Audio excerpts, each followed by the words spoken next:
Once not so long ago, I considered myself the happiest person in the world. I enjoyed life, was confident that I had the most wonderful family, a faithful and loving wife, and a beautiful little daughter who now plays a key role in preventing me from falling apart completely. Natalia and I got married early. She was only 18 and I was 22. A year later, our daughter, whom we named Lyubov Love, came into the world, to be precise.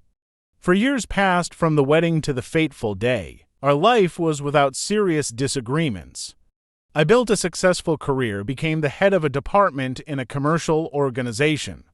All while not forgetting to pay attention to my family, I contributed every penny to the household, dedicating every free moment to my girls, organizing surprises and giving gifts.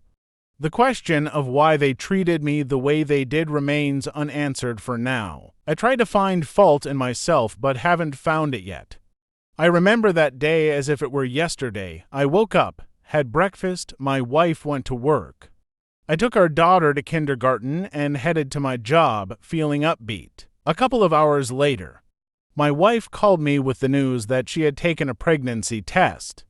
Natalia clarified that the result was positive, even sent a photo. She took the whole day off, went to the maternity clinic to confirm the test and determine the timing.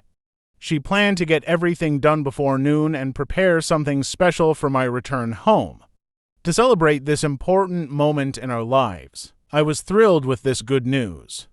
I told my boss about my wife's pregnancy, and he congratulated me, even allowing me to leave work early.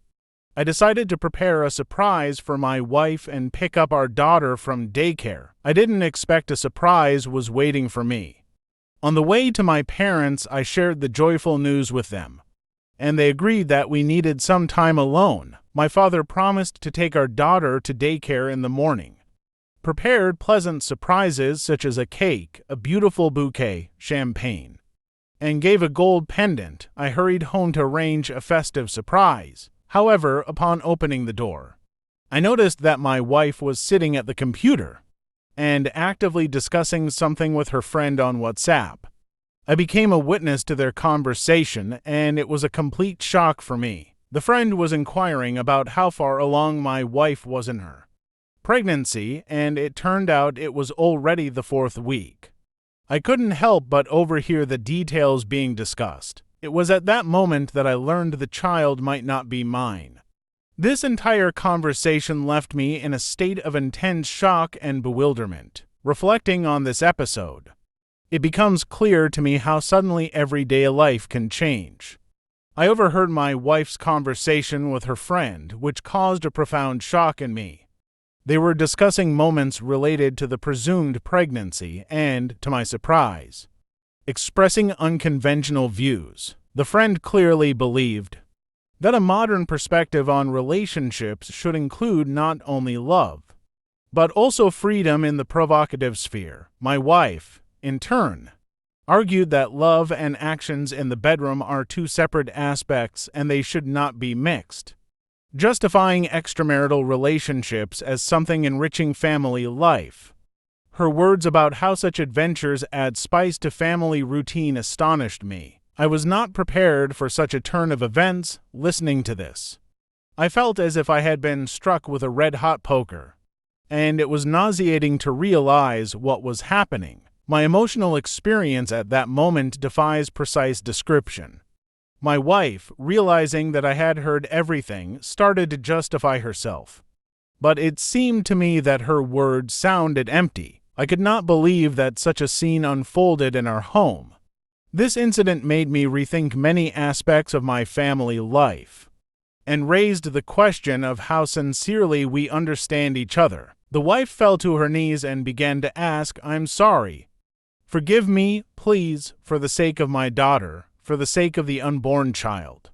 She hugged her legs and let her knees kiss. It looked very vile. I wanted to grab her hair and beat her head on the floor, but apparently my father's instinct took up and limited himself to throwing crystals and a bouquet of flowers in my face. Then he removed his wedding ring from his finger and also threw it in her face. Then he went out and drove home to his parents. Twice almost got into an accident. I stopped near a nearby supermarket. Bought 2 bottles of vodka and juice. Arriving at his parents', he went up to the 2nd floor of the house, shouted at his daughter, hugged his father. Then hugged, apologized, kissed, and said that he loved her very much. Then I closed myself in the room and drank. I drank vodka like water. I didn't even get drunk. I called the chief, asked for a couple of days off.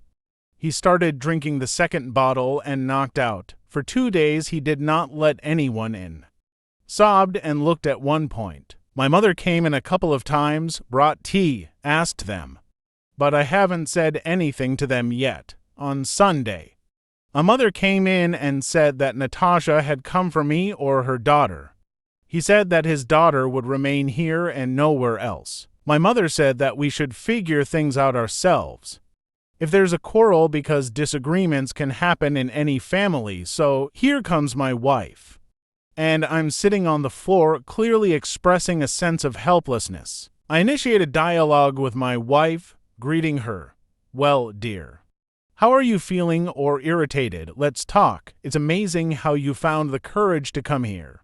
I understand it's difficult for you now, and I know about your emotions. But I want you to try, at least, to listen to me before that.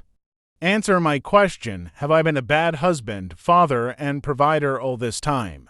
Or did we just have problems in our family relations? Hips, I'm filing for divorce, and Luba will stay with me. I'll come for my and my daughter's things tomorrow after work. Nothing surprising.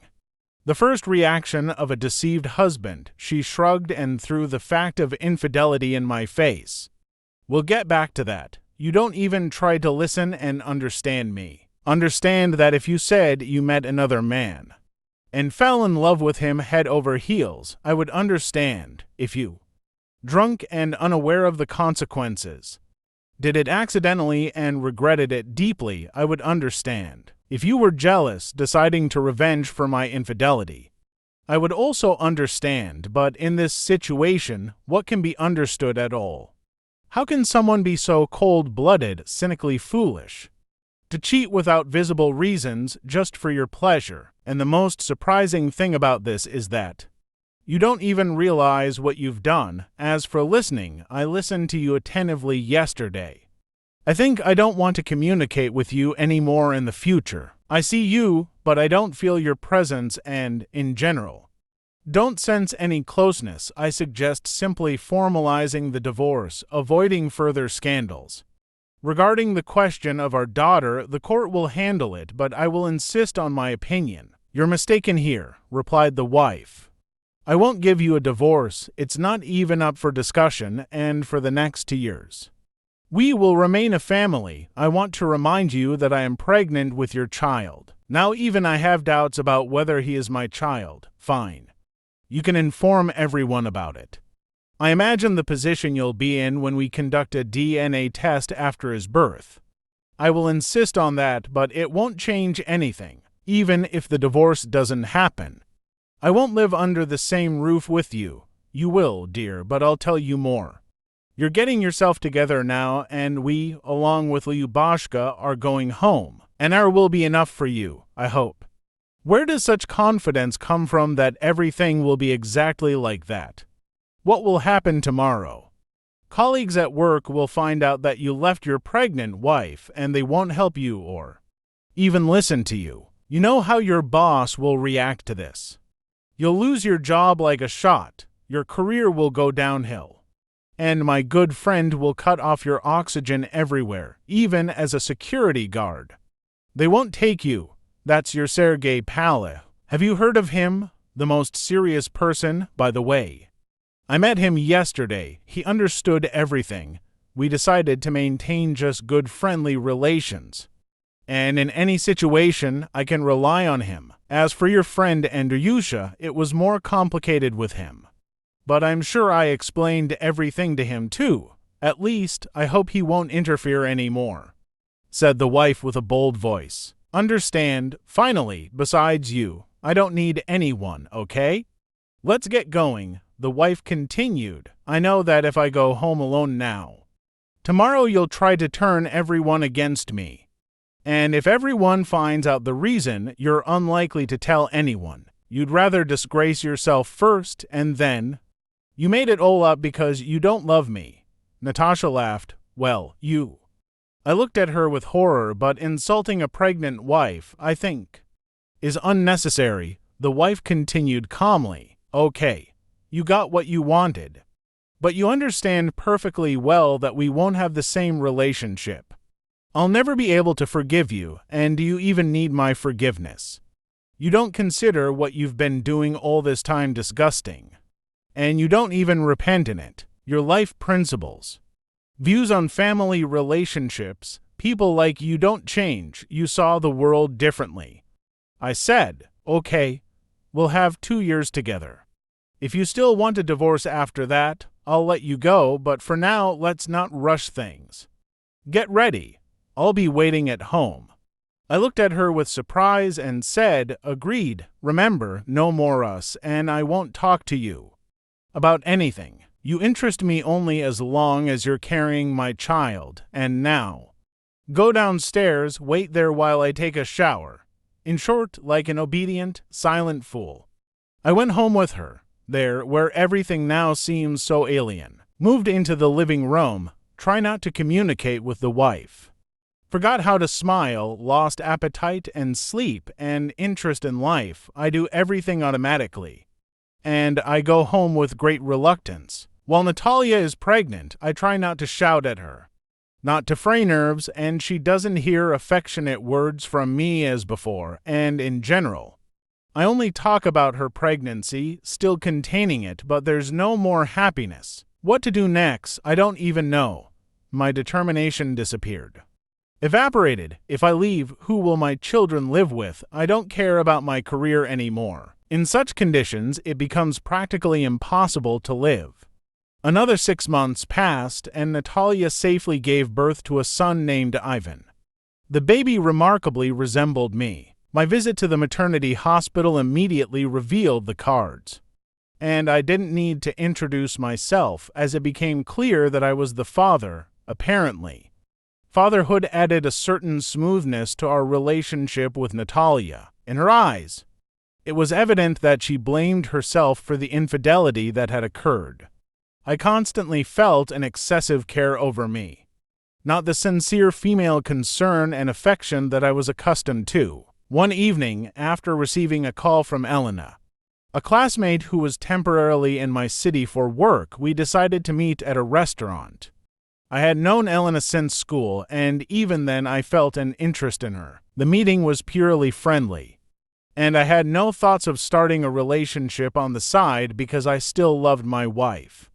While talking, Lena shared the difficulties in her family, and I shared my concerns about my relationship with Natalia. Suddenly, Elena took my hand and said, Kostya, you're a wonderful person. If it weren't for your departure after school, I would have married you. I see how much you love your wife.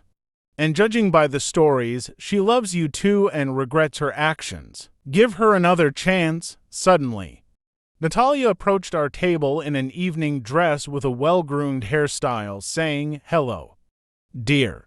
Will you introduce me to your lady love? At first, I thought it could all be my imagination. But it turned out Natalia was standing in front of me, alive and real, near the table. Her smile on her face was an invitation to sit down. I introduced her to my classmate, and we continued the meeting. Natalia calmly finished my glass of wine, maintaining her smile, and said, Elena, I sincerely love my husband, and no one will take him away from me. Yes, there have been many mistakes in my life, but I am ready to do anything to correct them. At that moment, Elena, apologizing, intervened and said, See, Kostya, what I was telling you. Your wife still loves you, reaching out to Natalia. Let's be friends as families. Natalia initially looked at us with confusion, but during the conversation gradually understood the situation. The remaining part of the evening we spent together, actively discussing what had happened and reminiscing about our school years. This evening became special for me and Natalia. As if Elena had once again brought us together with her intervention. 6 months have passed, things are getting better for us. And we try not to dwell on past difficulties. Elena and her husband have become sort of godparents for our restored union. And now we are truly family friends, regularly visiting each other.